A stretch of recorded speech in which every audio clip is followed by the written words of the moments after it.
This is John chapter 10, the Good Shepherd and his sheep. I tell you the truth, anyone who sneaks over the wall of a sheepfold rather than going through the gate must surely be a thief and a robber. But the one who enters through the gate is the shepherd of the sheep. The gatekeeper opens the gate for him, and the sheep recognize his voice and come to him. He calls his own sheep by name and leads them out. After he has gathered his own flock, he walks ahead of them, and they follow him because they know his voice. They won't follow a stranger. They will run from him because they don't know his voice. Those who heard Jesus use this illustration didn't understand what he meant, so he explained it to them. I tell you the truth, I am the gate for the sheep. All who came before me were thieves and robbers, but the true sheep did not listen to them.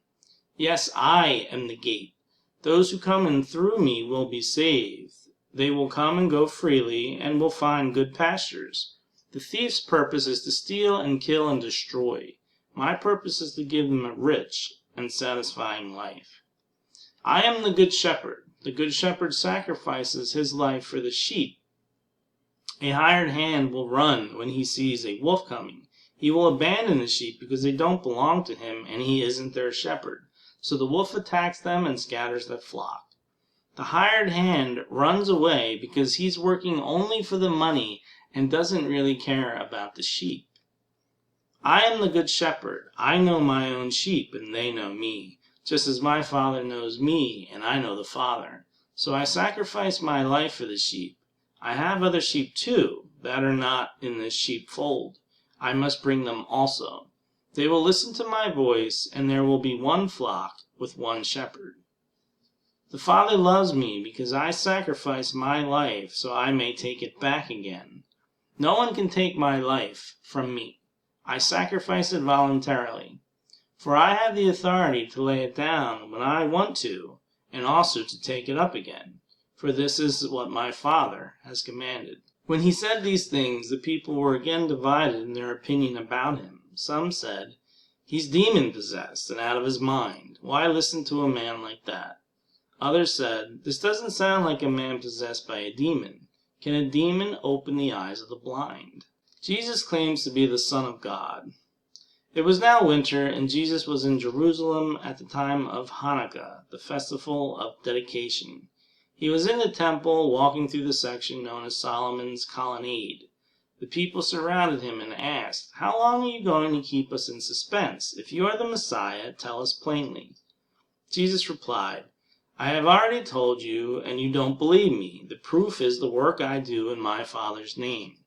But you don't believe me because you are not my sheep.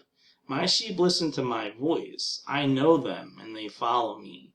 I give them eternal life, and they will never perish.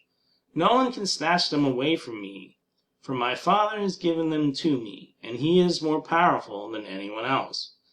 No one can snatch them from the Father's hand. The Father and I are one." Once again, the people picked up stones to kill him. Jesus said, "At my Father's direction, I have done many good works. For which one are you going to stone me?" They replied, "We're stoning you not for any good work, but for blasphemy. You, a mere man, claim to be God." Jesus replied, "It is written in your own scriptures that God said to certain leaders of the people, 'I say, you are gods.' And you know that the scriptures cannot be altered. So if those people who received God's message were called gods, why do you call it a blasphemy when I say, 'I am the Son of God'? After all, the Father set me apart and sent me into the world. Don't believe me unless I carry out my Father's work. But if I do his work, believe in the evidence of the miraculous works I have done.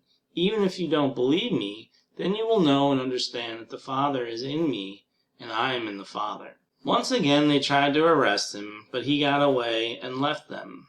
He went beyond the Jordan River near the place where John was first baptizing and stayed there a while. And many followed him. John didn't perform miraculous signs, they remarked to one another. But everything he said about this man has come true, and many who were there believed in Jesus.